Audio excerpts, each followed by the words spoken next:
భారతదేశంలో చోటు చేసుకుంటున్న రాజకీయ పరిణామాలు, సామాజిక అంశాలపై అమెరికాకు చెందిన ఓ ప్రధాన పత్రిక టాప్ ప్రయారిటీ ఇచ్చింది. ప్రపంచమంతా న్యూ ఇయర్ వేడుకలకు సంసిద్ధమైన తరుణంలో ఇప్పటికీ అగ్రరాజ్యంగా భావిస్తున్న అమెరికాలోని టాప్ మీడియా సంస్థ భారత్లో నరేంద్ర మోదీ ఆధ్వర్యంలో హిందుత్వ స్ఫూర్తితో పరిపాలన నానాటికి బలపడుతోందని ఊటకించడం తేర్చుగా మారింది. ఇక ప్రపంచమంతా ఫాసిస్టు శక్తులు బలపడుతున్న దశలోనే భారత్లో ఆర్ఎస్ఎస్ బలపడిందని, ఆర్ఎస్ఎస్ లో రూపుదిద్దుకున్న ఏ నాయకుడు కూడా సాధించలేని విజయాలను నరేంద్ర మోదీ హయాంలో సాధించారని ఆ మీడియా సంస్థ కొనియాడింది. ఆర్ఎస్ఎస్ 100 ఏళ్ల ఆవిర్భావ ఉత్సవాలు దేశమంతటా జరుగుతున్న తరుణానికి కూడా ఆ సంస్థ ప్రధానంగా ఊటకించడం విశేషం.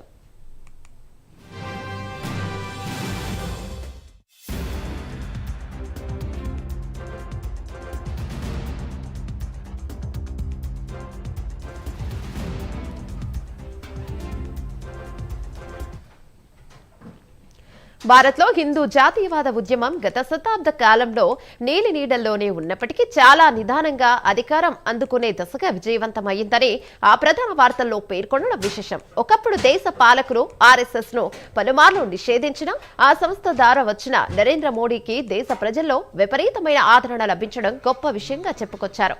తనదైన ఆర్థిక విధానం గాని, తనదైన అంతర్జాతీయ విధానం గాని, కనీసం రిజిస్ట్రేషన్ గాని, మెంబర్షిప్ గాని లేని సంస్థ దేశ ప్రజల నమ్మకాన్ని ఎలా పొందగలిగిందనేది అరుదైన విషయంగా చెబుతోంది.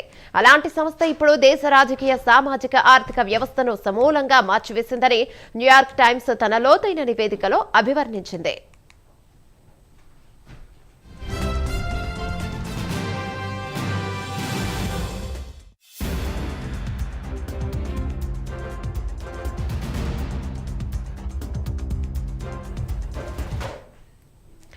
గత 15 ఆగస్టు రోజు ప్రసంగంలో ప్రధాని తన జీవితాన్ని మార్చిన ఆర్ఎస్ఎస్ ను ఘనంగా కొనియాడిన విషయాన్ని కూడా ప్రధానంగా ప్రస్తావించింది. ఆయన బాల్యంలోనే ఆర్ఎస్ఎస్ లో చేరి పూర్తి కాల ప్రచారకగా పనిచేశారు. మోడీ అధికారంలోకి రావడంతో ఆర్ఎస్ఎస్ ఊహించని విజయాన్ని సాధించిందని ఆ రిపోర్టు పేర్కొంది. ఆ పత్రిక పేర్కొన్నట్టు బీజేపీ నుంచి వచ్చిన ప్రధానుల్లో మోడీకి ముందు, మోడీ తర్వాత అని వర్గీకరించుకోవచ్చని రాజకీయ నిపుణులు కూడా అభివర్ణించారు.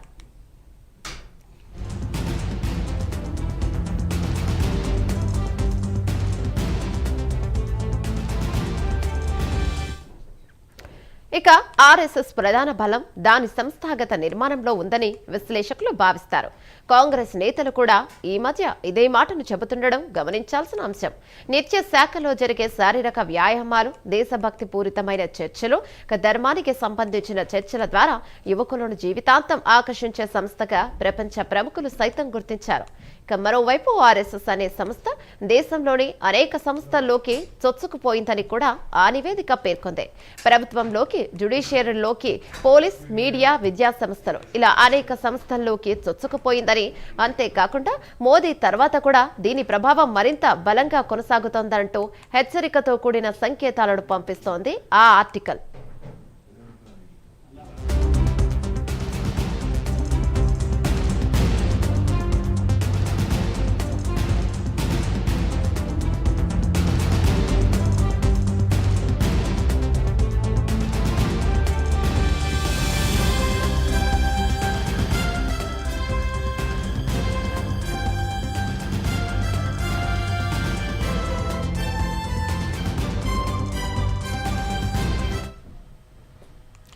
ఒకప్పుడు ఆర్ఎస్ఎస్ అంటే ఏమిటి అని అడిగిన మీడియా సంస్థలు ఇప్పుడు అంతర్జాతీయ మీడియాలోనే ఆర్ఎస్ఎస్ గురించి, ఆర్ఎస్ భావజాలంతో నడుస్తున్న ప్రభుత్వం సక్సెస్ గురించి, మోడీ వ్యక్తిగత ప్రతిభ గురించి హైలైట్ చేయడం విశేషం. అంటే భారత్లో జరుగుతున్న ఘటనలు గాని ప్రపంచాన్ని ఎంతగా ప్రభావితం చేస్తున్నాయో ఈ ఆర్టికలే అందుకు సాక్ష్యం అంటున్నారు.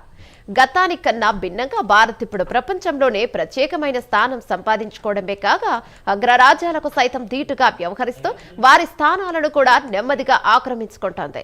ఇలాంటి అనేక అంశాల నేపథ్యంలోనే న్యూయార్క్ టైమ్స్ వంటి ప్రధాన పత్రిక తన బ్యానర్ ఐటంగా భారత ప్రధాని మోడీ పరిపాలన గురించి రాయడం ఆసక్తిని రేపుతోంది.